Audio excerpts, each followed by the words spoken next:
This sport that we love can be absolutely brutal. In ways, that's what makes it so amazing. So when your team that you love gets to the mountaintop, when they reach the promised land, when they win the Super Bowl, or even just have a spectacular season, it really does feel so good for sports fans, for football fans that are really just 100% into it, because you know how hard it is to get to that point, and how hard it is to get to that point once, let alone to have continued success, to win 3 Super Bowls, to go to multiple AFC championship games. It feels unreal. And the dynasty we watched the Kansas City Chiefs go on has been incredible. It's been one of the best dynasties in football. The run that they've had with Mahomes and Andy Reid and this group of guys, Travis Kelce, Chris Jones, it's been absolutely incredible. To see one come so soon after the Patriots dynasty and really rival some of those Patriots years has been remarkable, especially for someone as a Chiefs fan. But all good things come to an end, and Sunday was just absolutely brutal and devastating. This has been a season from hell for the Kansas City Chiefs, just a nightmare season. And as if that wasn't enough, then you get the absolute worst case nightmare scenario where Mahomes tears his ACL and LCL. He had surgery to repair it, and he's obviously out for this season. They're missing the playoffs, but now next season is in doubt too, because how quick will he be able to rehab from that surgery? How quick will he be able to recover? And even when he does come back, he's probably going to be limited in some capacity. You've seen a lot of people bring up the parallels between him and Brady. Now they both have the ACL this year, but Brady was a prototypical pocket quarterback. Patrick Mahomes, particularly, the last couple of years, has relied very heavily on his athletic ability. I mean, he was the leading rusher for the team at times this year, and that's part of what got them into trouble. So, assuming Mahomes is able to rehab and come back healthy, whether it's at the start of next season or later into the season, whatever, he's going to have to operate from inside the pocket. He is not going to be able to be athletic, save the day Mahomes, at least not to start with. I think you're looking at maybe, a 2-year process before we get back to that. It might be the 2027 season before he really starts to feel healthy again. And it's unfortunate. And I saw Tom Brady talking about it in an interview I read online. He said, you just have to accept that this is part of your career now and that this is going to be part of your story. And you have to attack the rehab with a ferocity that you want to come back with, that competitive spirit. You attack every game. I have no doubt that Patrick Mahomes will do that. I feel terrible for him. You don't want to see anybody get hurt. You hate when big stars get hurt in this kind of fashion with him. Micah Parsons, who we're going to talk about as well. It's just devastating. And as a Chiefs fan, man, this season, some Chiefs fans were more optimistic than me as the season progressed. I was to an extent, but just full transparency, after that Cowboys loss on Thanksgiving was when I said the season was over, because they looked terrible in the Colts game. They managed to somehow come back and win that game. Now we see how bad the Colts have been since then. But I thought, okay, maybe they found that mojo. They got it off their back. They started to right the ship. And then they get in that game against Dallas, and a lot of things go wrong, and Mahomes has a great day, and the defense just cannot get off the field. Constant 3rd and 15s. And it was that loss when I just myself was like, okay, they're not that good of a team this year. We keep waiting for them to flip the switch. We keep waiting for them to turn it on, find some magic, turn back into the 2022, 2023 Chiefs, whatever, and it just wasn't going to happen. So I had resigned the team to missing the playoffs after the Cowboys game. Even though they were mathematically still alive, I figured they were going to lose to the Texans. They did. And then, I just assumed it was over. So at that point, you're just hoping that you get through the season without any kind of crazy, catastrophic injury. And that was not in the cards. And Mahomes has this injury that's going to derail his career momentarily, and it's going to derail the Chiefs. And, prayers are with Patrick. I hope he recovers. I believe he will. He's a fighter. I think he's going to come back. I think he will be excellent when he comes back and when he's fully healthy.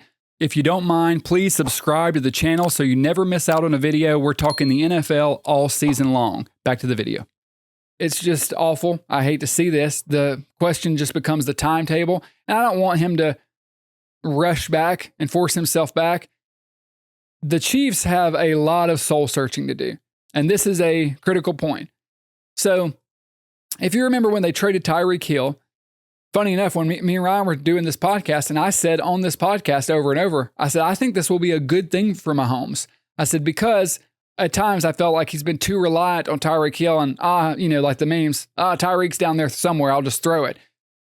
I thought with them trading Hill, it would force Mahomes to operate more standard quarterback. And we saw him have one of his best seasons the year after Tyreek Hill left, won the MVP, they won the Super Bowl. That was the year they beat the Eagles in the Super Bowl.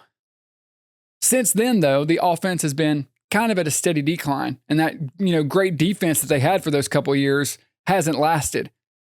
I think it's obvious Chris Jones, his best days are behind him. Travis Kelce, I think we should all assume this is his last season with the Kansas City Chiefs, which is terrible to think that, that was it. It's the last time we'll see Mahomes and Kelce on the field together, but it happens. We've seen the Travis Kelce thing coming to an end. We've anticipated that. I think it's over. And they've just got a lot of old guys. That Tyreek Hill trade, that was their first retool. Because when you have this franchise superstar quarterback, you're going to go through multiple iterations of the team. That was the first retool that they did, and it worked fantastic. Trading Hill, using that to get McDuffie, a couple other defensive pieces, Pacheco, who was really good that rookie season. It worked really well. This is more than a retool. This is like essentially a full rebuild. It's never a complete rebuild because you have the franchise quarterback and you have the coach. There's a lot of talks about Andy Reid. I think anyone saying Andy needs to go is crazy.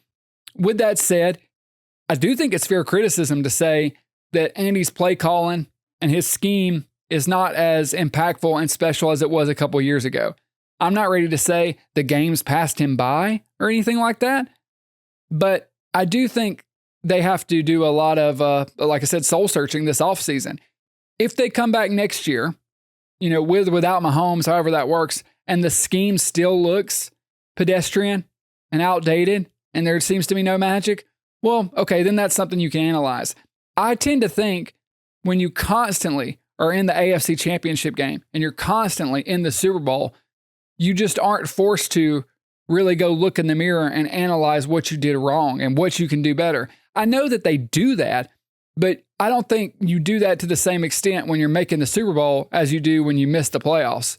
This is going to be a year that causes profound reflection, not just for Andy Reid and the coaching staff, but also for the front office, because Veach has a lot of decisions to make. Chris Jones, the decision has to be made on him. If that's a trade, what you want to do with McDuffie. Karlaftis is getting paid a lot of money. I don't think he's a tradable player at this point. I see a lot of people talking about the offensive line. I don't think the offensive line is that big of an issue when they're healthy. Late in the season, a bunch of the guys got banged up, but you've got Simmons at left tackle, who's really good. Obviously, shattered his wrist, but when he's healthy and comes back, he's going to be solid. You've got Humphrey at center. You've got Trey Smith at right guard. Jawan Taylor is better than people make him out to be, but you're probably going to move on from him. Maybe you need to find a right tackle. At left guard, you've had guys come in there and play and be, solid at times. So the offensive line is not the biggest issue with this team at all. Like, that was an issue last year. This year, it's starting to get overblown the past couple of weeks because of the injuries. One of the first things you have to do is get a running back, and you have to commit to running the football. And that's where we're going to see what kind of philosophy changes they make. I know Andy Reid isn't going to change the type of coach he is all of a sudden, but they have to go under center more. They have to run the football. And they have to take some of this pressure off Patrick Mahomes.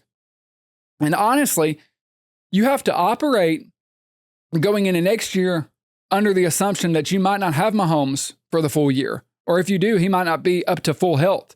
So that could be a very small silver lining through all of this terrible injury, this terrible season.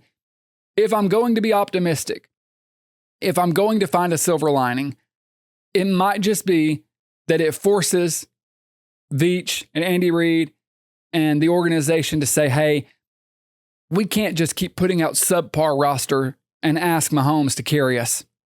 I know the quarterback has a big cap hit. A lot of other teams do. Look at what the Rams are doing. They had that one bad year, after the Super Bowl, and then they retooled and came right back. You have to get a running back and get some help for Patrick Mahomes. You have to get some sort of edge rusher. They don't have to be Myles Garrett. I know those guys aren't easy to find, but you have to get an edge rusher. And from what I'm seeing guys talk about is this draft class is, pretty deep when it comes to defensive talent. You have to address that. Get some guys that can create pressure without blitzing. The secondary needs to be, lifted up because it has been very underwhelming. Even McDuffie hasn't been as good as he once was. I think McDuffie's at his best when he's playing in the slot.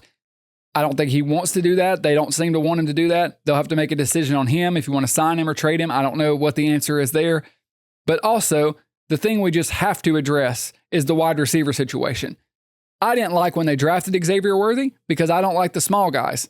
I thought Rashee Rice looked amazing at first. And then after his injury and suspension, he just really hasn't been the same. And I don't know what that is. Maybe he can find that magic again. They have to draft some big body physical receivers that can win one-on-one. Because a lot of people want to put it on scheme and a lot of people want to even put some on Patrick Mahomes, and that's fair to an extent. But when you go and watch the All-22, you just don't have a lot of guys getting open.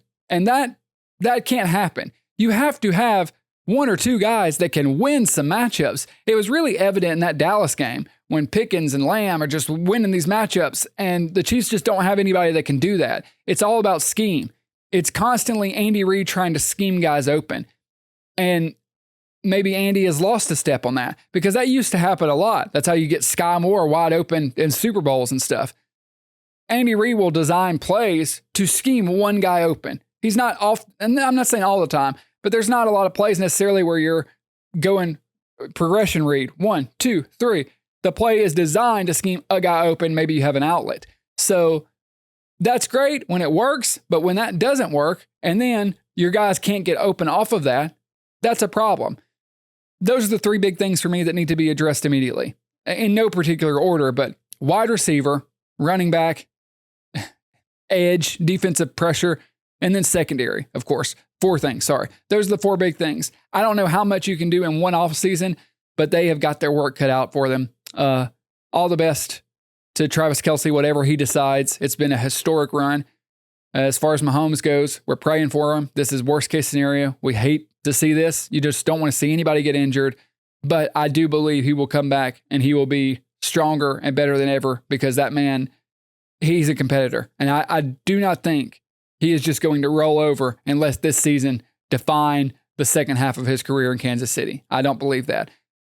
He might not be ready to go next season at week 1. I don't think he will be. It might take a while. Next year might be a lost season. But when he comes back, I think you're going to see a very fierce Mahomes that the league is going to have to reckon with. We can only hope that's the case. Just awful season, awful scenario. But that's football. It happens sometimes. And you got to take this opportunity to make the team better.